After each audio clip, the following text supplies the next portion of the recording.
Thank you very much, guys, over there on the desk. It is a match that we've all been anticipating heavily. Two of the players who came up strong since the beginning of Legacy of the Void in 2016. Two of those players who've made it to the BlizzCon top 16 in the world before. They played a lot of matches against each other.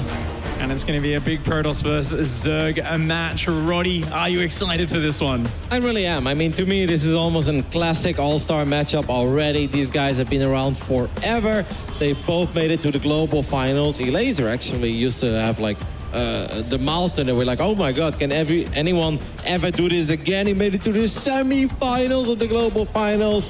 That was obviously the record for quite some time when it comes to non-Koreans in Starcraft 2. But then good old Jonas Satala came along and he's like, no, guys, you can actually just win it. It's doable.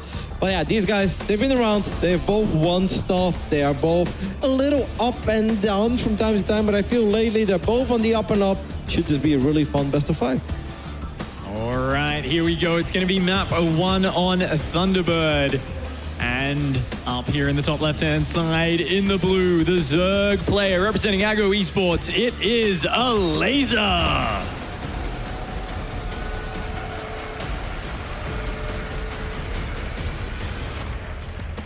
And in the right bottom side of beautiful Thunderbird, we're looking at the main base of our French Protoss, the French that have done oh so well so far here in Quebec. It is Drogo.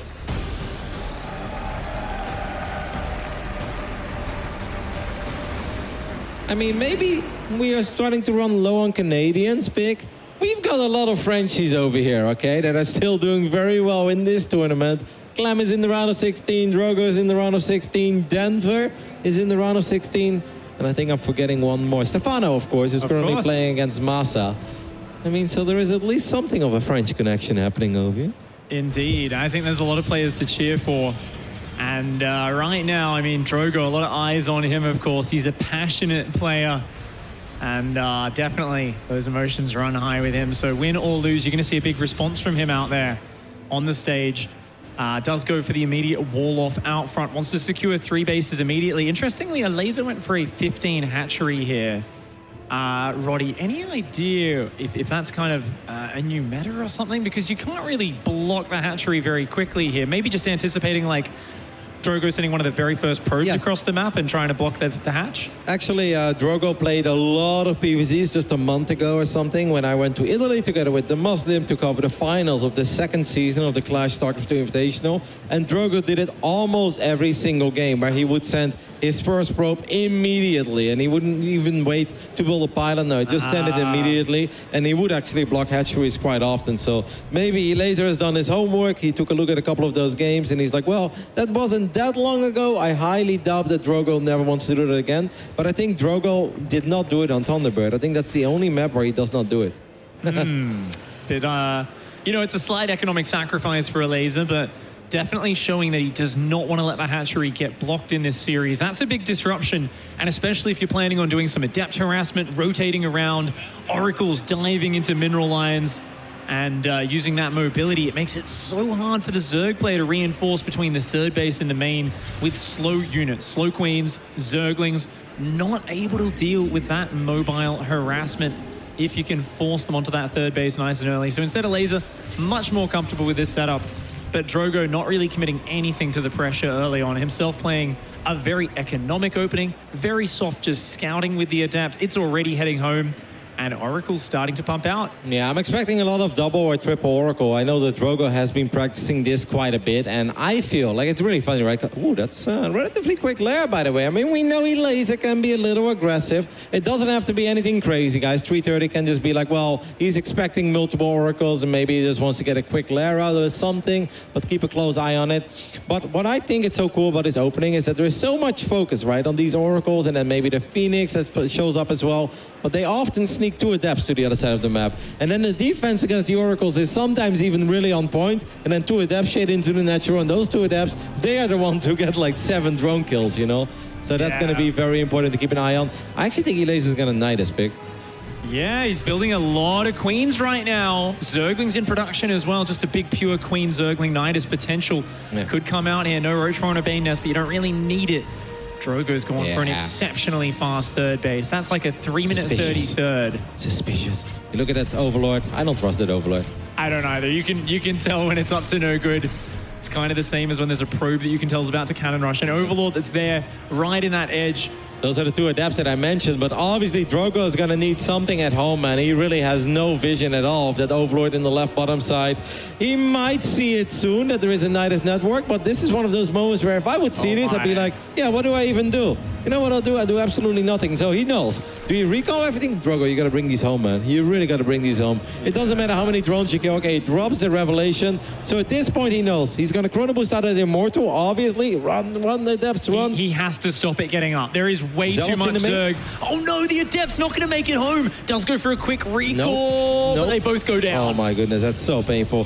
He needs Adepts in the main base, I think. I think you keep the Immortal here, but you need Adepts in the main base. Excuse me, Zealots. Because Zealots are good against Nidus networks, but he has no vision at all of the corner of his main base. He's just overwhelmed right now. There's too much Zerg, Roddy. I don't know how he can possibly get a defense. He's got an Immortal, a Shield Battery, and 2 Oracles that are out of energy. Nope. He's going to have to evacuate this main, but he's got so little production right now. But even if you evacuate the main, what are you going to work with? And 2 gates and a Robo, is that it? I mean, these Oracles are eventually going to run out of energy. The 2 Zealots are going to put in some work. There is a battery. Oh, it's such a shame that the Immortal was out of range with the shield battery, by the way. But I look at all these queens, and I just don't see these queens ever going down. And that is a very painful pylon to lose as well. Yeah, Queen's even going to deny the mining on the 3rd. Drogo shut back down to 1 base mining. And a lovely play here from Elazer. One of the biggest maps in the map pool. One where it's hard to do a traditional assault. So Elazer going completely all in with the Nidus Worm. Masses of Queens and Zerglings. And Drogo here was opting for the greedy route. Scouted it just a little bit too late in this match. There's still over 50 Zerglings and 8 Queens that have taken literally 0 damage. That obviously means that the longer these Queens are around, the more energy they'll get as well, and the harder it is for Drogo to kill these Queens. And this one is all over. There's no other way to put it. Once again, you're playing the round of 16 rather, of a very big event, so nobody ever wants to leave too early. But this is impossible, Pick. Yeah, and numbers-wise, that one Immortal needs to kill about 48 Zerglings and 9 Queens. Yeah, 9 Queens. I'm like, which one of these units can kill 9 Queens right now? And there's an Archon, which is a nice unit to have. Cool. Yep. But, you know, there's no Prism to juggle that or anything. If it gets surrounded, it'll still go down very quickly to Zerglings. I mean, he's actually trying to repower this slowly but steady. These Oracles are still alive. I must say that Drogo's doing a really good job. And with the 1 Archon, I don't want to say that I believe, because I still don't really believe. Now all of the Queens are going to unload in the natural as well. But maybe we can send everything back to the main base. Well, now the Queens are going to go back into the main base again. Nidus networks are beautiful, aren't they, Pig? He's about to connect the creep from the main base to the natural of his opponent. I think, indeed, it was over there. Drogo does throw in the towel, but just a lovely, aggressive opening from Elazer. A bit of a gamble. If that gets scouted early, the Oracles get home with enough energy, they can stop the first Nidus Worm popping up. By the time the second one starts going down, you've got an Immortal out. It stops it getting up. If you stop him ever getting the Nidus up in your base, Elazer is way behind there. I honestly think that the moment he saw it with the Adepts, I'm not sure if he actually saw it, but I think he did, but he definitely saw it with the Revelation. First of all, he should have shaded the Adepts twice, right? He only shaded once, I think, and then he ran home.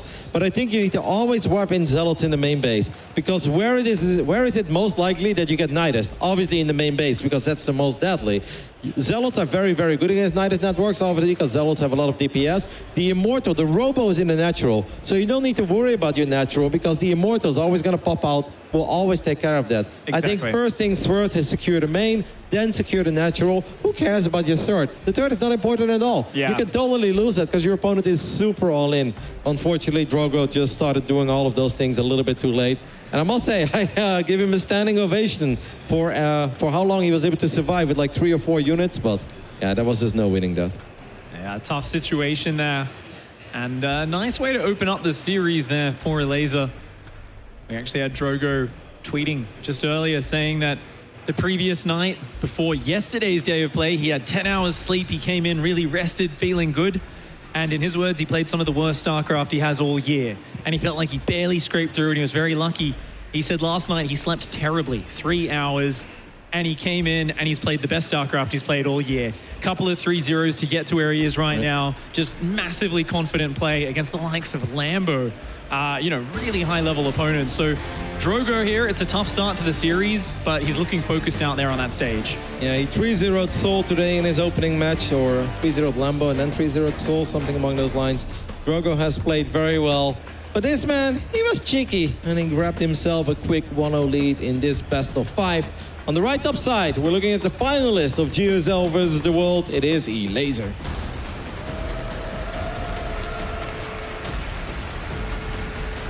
Ready to roll up. And down here in the bottom left-hand side, in the red, it's everybody's favorite mouse levitating Frenchman. In the bottom left, World of Sleepers, give it up for Drogo.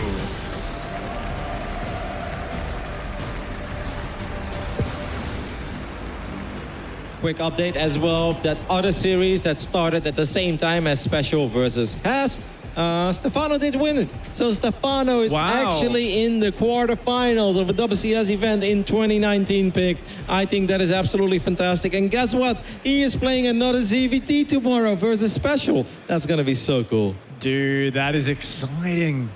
I wasn't too sure after seeing some of his series earlier how well he'd fare, but Massa. What is this? That's what's that rich gas geyser? Yeah, I wouldn't trust this, man. No, I don't believe that you macro out of this.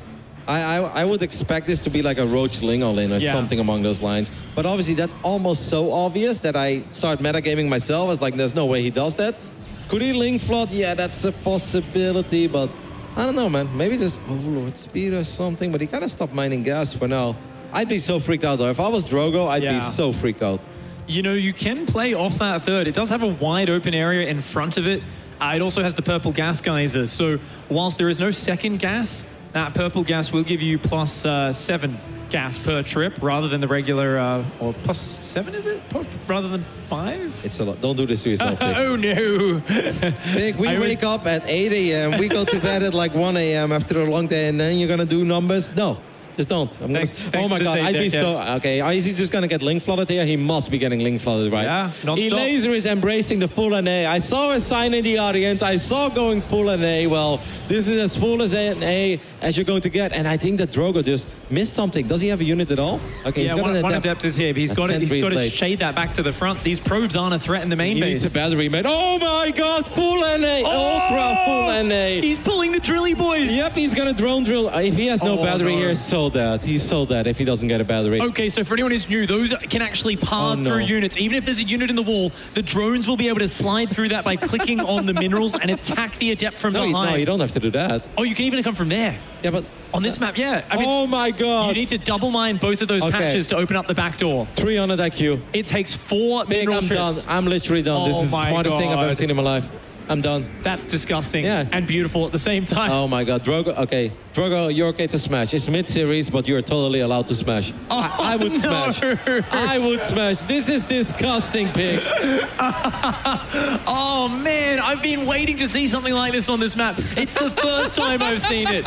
And a brutal all-in attack. Drones joining the party. Drogo's like, what on earth is this? You gotta be joking. 19's army supply against 2. 19 against 2. This is ridiculous. Wow. How have I not seen this yet before, Pig? I know someone has done it, don't get me wrong. I know people do this kind of stuff. Insane. You know, it's so funny. So many people haven't been doing it because those mineral patches are 10 minerals each and it's double layered. People have said, oh, it'd take forever to drone that down with just 1 or 2 drones. Elazer says, who cares? I'll pull 6. We'll just mine the whole wall down. If you guys look up the definition of big brain gaming in the dictionary, you'll find this build, okay? Like, this is actually, that is so cool. Well done, chapeau. The only thing, though, is that I do feel, as a Protoss player, if you scout that kind of an opening and then you can block the hatch as well, and then they take the forward base, I don't care what all-in is coming. I'm not saying that he should have expected this, because I did not expect it, and I had Fog of War turned off, you know, so I didn't expect it. But you do kind of got to expect that you're being all-in, man. 99% of the time, you're getting all-in in these scenarios. And obviously, it's hard to figure out what all-in it is, but you got to be prepared for it. There was no battery. There was nothing safer than any normal play, and I just don't think that's right. You know, he had a sentry on the way, which would have bought some time if it was just busting on the wall, but... of course, just forgetting about that side entrance, as people haven't been taking advantage of it very often. We haven't even seen defensive players. A lot of the time, people just expand above or below their third in a straight line along the edge of the map, rather than mining the minerals down to get that little pocket base. So That is ridiculous. a naughty build from Elazer takes the 2-0 advantage.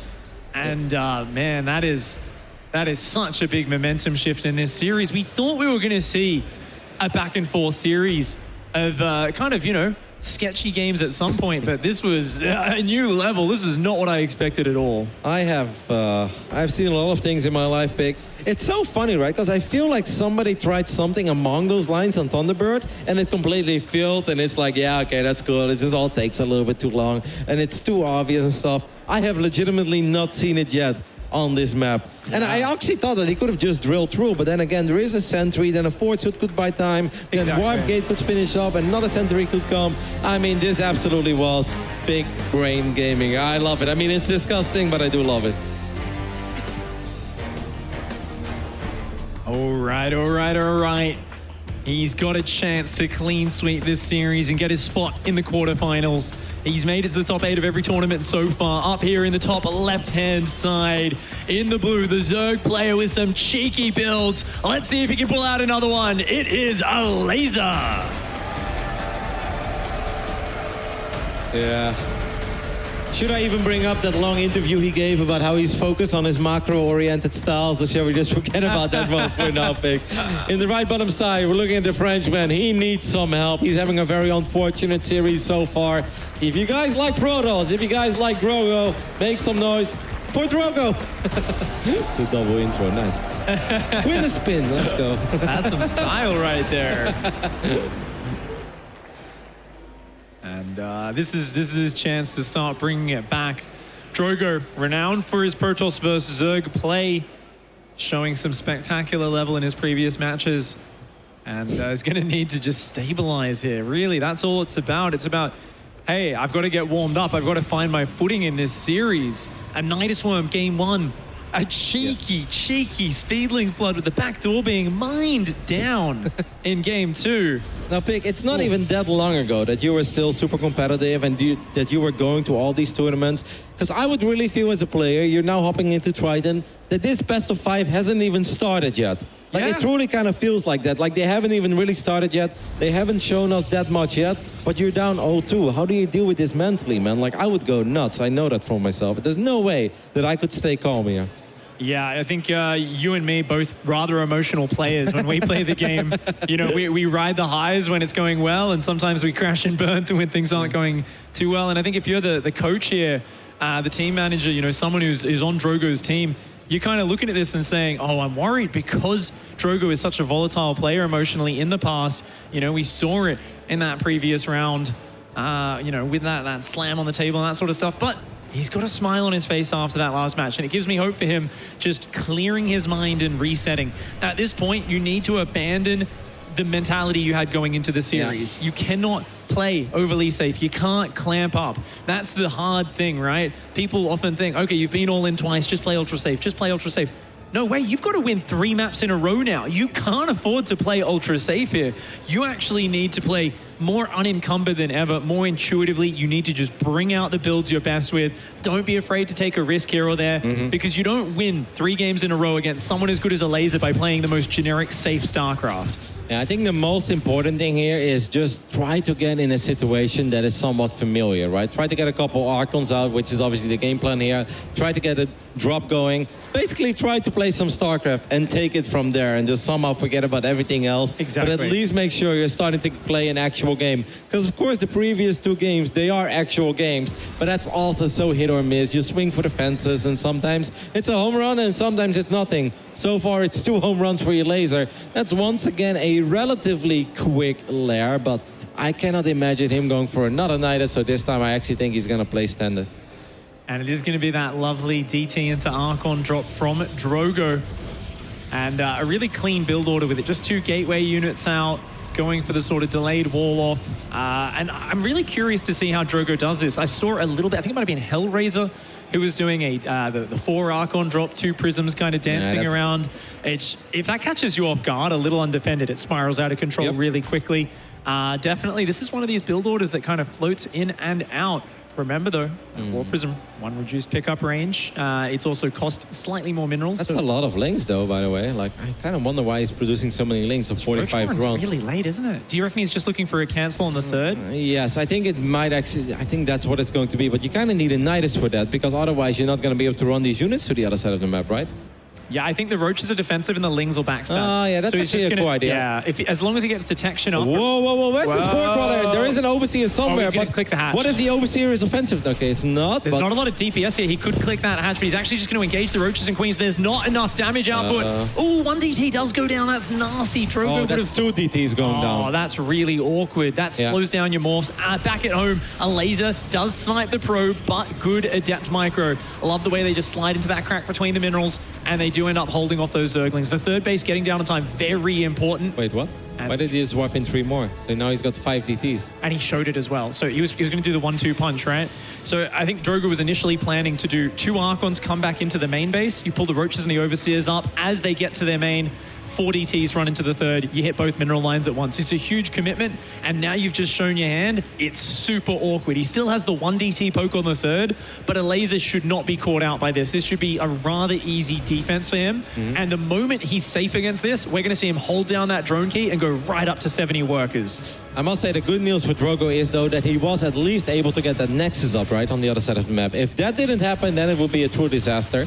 These Archons, they do finally start connecting a little bit. That's a tiny bit of damage here and there. It's not much, but it does start adding up, and Elazer's making a lot of Roaches. Jeez. You know, he got 2 DTs early. He hasn't taken a lot of damage, just a couple of workers, and a Nidus Worm even goes down as well. Elazer wants to close this one out quickly, fearing Drogo's late game and realizing that there's potential weakness here in the early stages. He's just going to hold down the Roach key and reinforce with the Nidus. Yeah, he's most likely going to pressure the front, and he's going to have a Nidus there. But then I think the most important thing for Drogo is don't let a Nidus go up in your main. Like, obviously, losing this Nexus would be absolutely deadly, but losing all of your probes in the main or natural, that would be 10 times worse. Yeah. Because if Drogo gets 3 or 4 Immortals and a War Prism out, I would still say there is some hope. But how many Queens do we have? Because I'm sure that Elazer is going to bring some Queens. It's actually only 4. So I do feel there's a lot of micro potential for this War Prism, right? Yeah, absolutely. That War Prism is one of the most important units here. A dive forward here from Elazer. Just slams into that army. The shield batteries are finishing up, and an Archon gets focused down. The second Immortal not quite here. Those Zealots warping in, very important units. Whenever the Roaches run forwards like that, they take a lot of Zealot hits. Main base, oh no, there is a Nidus going up in the main base. That barrier was activated already as well, and that one Immortal on the right side. No, Drogo move commanding. Okay, he does save the Immortal, saves the Archon too there, but he just has no units, right? He's got 3 power units here, but that's all that Drogo has to offer, and I do believe that Nidus network went up into the main base, and this is where it gets so painful. The Contaminate is well, Roddy. Oh, it's actually halting the Immortal production. That's the one thing standing between Drogo and elimination in this tournament. It's the Immortals with that production frozen, and the Gateways getting depowered in the main as well. And this Archon and this Immortal fighting like a hero at the third, but the energy's depleted. The shield batteries are out, and the Immortal goes down with the 2 Immortals in the main trying to put up a heroic defense. But there's just too many Roaches here. Probes being forced into the fight. Never a situation you want as the Protoss player. Elazer does not mess around today, Piggy. He's up over 60 supply, and he may very well say, victory is mine, as he's close to the 3-0 over here. I'm sure those are the words running through his head right now, because it's certainly looking like that, Kevin. 140 supply for Elazer. And just, this was a great way to play. We always know how dangerous a big Roach push is after this Archon drop opening, because you've got only a few power units, as you said. You don't have the power of the Sky Control with something like a Void Ray overhead.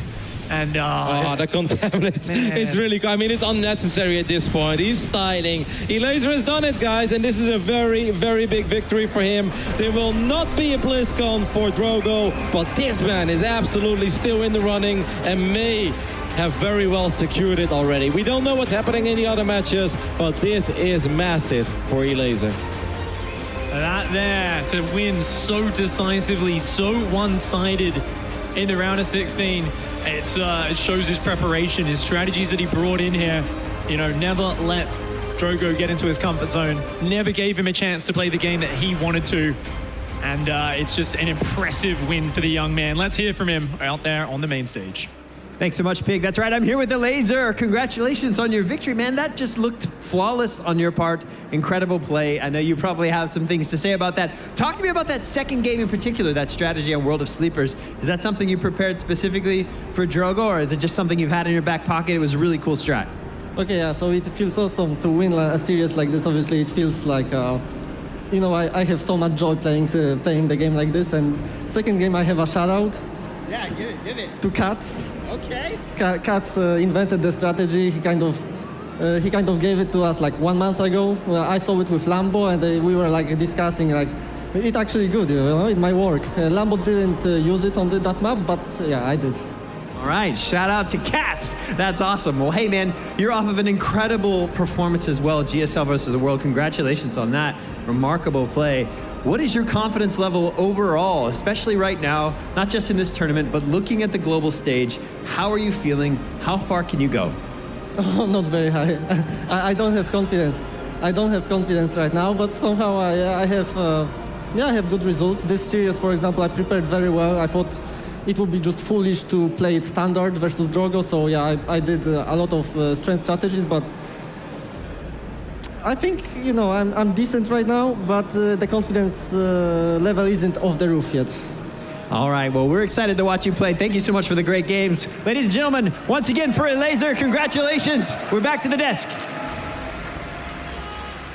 First swift win here by Elazer to be able to take the 3-0 in the round of 16. Great stuff showing out from him, and even a little bit of flary cheese in that second game. And a shout out to Cats along the way, Nathaniel. Why not? I love it. You know, Cats not only brings style to WCS with his bow ties, but he brings the style helping us get some dank build orders into our final stages of WCS fall.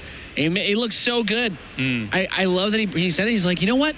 I thought it would be foolish to play standard against Drogo. So, I mean, to me, that's like showing a lot of respect to him. Absolutely. But man, the execution on that aggression was gnarly.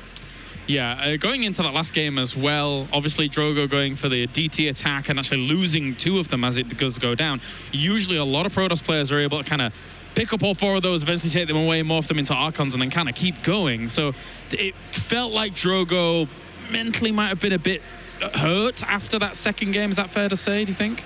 He's definitely one of those players that gets on tilt. Todd was talking about this before as well. Yeah, he's a very emotional player, as most French players are. You don't say. And after Is it too hot in here? Anyway, go on. It is. I'm sorry. After a game like this, it can be pretty hard to stay fully focused, and Sure. it's definitely, you pick the right opponent to do this against and win in such a fashion like that, you know, might set him off a little bit. Maybe, definitely so. Valiantly fought, of course, by Drogo to be able to get this far. Unfortunately for him, though, his road to try and get to the global finals does come to end. Todd, you actually in one of our series currently. What's going on over there? I mean, Rainer versus Thermal, which is the winner of this will play against Elazer. Yeah. So we can take a look if you guys want to. Rainer is currently up 1-0, and in game 2, there are quite a few Banelings and Zerglings right now on the field. Oh, well, we could check in with it. There we go. Beautiful. What are they doing? They're migrating. It's almost winter time, Johan. As we hit the fall. Whoa! Ooh. 37. Are we gonna break 50? Can we say? Do we have the rights to say so many Banelings? I don't know. If you want our money to I might. I'm not sure. Artosis' lawyers may hit me up on that one. It's been a pretty good series actually on this. And speaking of Cats, he's streaming this one. Hey. If you're at home or here and you have your phone in the audience and you want to follow this game, Is he wearing his bow tie at home? I don't know, but I I'd hope so. I hope so. If he's not, someone go like donate or sub and tell him to do it. Put it on. I hope it's just his bow tie. All right. Whoa. Ay. Yeah, that'd be cheeky. All right. Anyway, what else is going on in this game? Got a little bit flustered there, a little bit hot under the collar where the bow tie would normally go. Yeah. I don't know. This was a weird moment as well. It's fine. Don't worry about it. I'm just watching this game now. You're enjoying. I'm It's a absorbed pretty in good series. StarCraft. Yeah? I'm a huge fan of StarCraft 2, Legacy of the Void, now available on PC and Macintosh, personally. And Macintosh. You can get it on both. It's fantastic, isn't it? Yeah, I guess it is. It is. You're not wrong. Yeah, and that was the series for now. We can, I think, check in with the bracket. I think is probably where we're going to end up heading in a few moments' time here, just to confirm exactly how things are going on, moving into the what's happening, going into the round of 8. Special Stefano and Elazer have found their way here. To be fair, our round of 16 games have gone at a very rapid pace so far, Mr. Todd. Yeah, I mean, I don't know what it is, but apparently some of these players, they're decisive today. Yeah. And it's from one series to another, too. It's not like, they're meeting people that they're overwhelming favorites against. I feel like a lot of these matches, they're 50-50. We can't really tell who's going to win, except maybe for Special versus Az. But yeah, some really very, very good matches. And again, Reynor against Uthermal, one of those as well. Like 2 absolute monsters going at it. And the winner will face Elazer in the next round. Elazer keeping the dream alive. Again, he was in the danger zone. I think that actually elevated him a little bit too, to maybe 7th place currently. Maybe. Obviously, there are still matches to be played in that round. Yeah. And Reynor just went up to 0 against Uthermal. Noise. You want to talk, Nathanius? I do. I kind of want to say something. I want to give a shout out to Stefano because we know, like, ever since he went into his retirement, quote unquote, school, whatever, then he came back to play Starcraft. Obviously, a lot of people love Stefano. A lot of people love his personality, his sense of humor, and they loved watching him play. And when he came back, the flair just, some of those magic moments weren't quite there. And, we come into a new tournament. I'm like, okay, it's Stefano. He's here. He's having some fun. It's going to be kind of a weird match. He's like only building a Ling Bane versus Uthermal to start off the tournament. And I'm like, okay, so Uthermal is just going to be like, yes, this is how you play. But Stefano has really showed up in the games that he's winning. I'm like, well, his EVT looked weird yesterday. And he's making it work against everyone. I'm curious if he's playing the same styles, but it was really a treat to watch the way that he dismantled that. And I'm just excited to see what he's going to bring against Special tomorrow. To me, that's like one of the marquee matchups, because if Stefano is in full form like old days, this whole thing can get blown wide open. No, I think, Todd? Can I just say this is totally random? Like, we're talking about tomorrow's matches. Like, I'm just excited, Todd. I'm excited. Oh my! It's a cool result. To come today and stuff. Like, it was a really cool result. There was only one way to lure Stefano out of retirement, and that was being sponsored by a bar for a while. So, like, I'm like, you know what? Mapu's the real MVP here. Like, is he though? He is. He helps. He's good. That was random as well. Good. There you go. All right. Well, thank you very much, gentlemen. He does play Alliance, though. Totally random. Anyway, it's time now to go to a break, ladies and gentlemen. And when we come back, it's going to be Neeb going up against Clem. Don't know what you're laughing about. It's fine. We'll see you in a few moments. WCS Fall.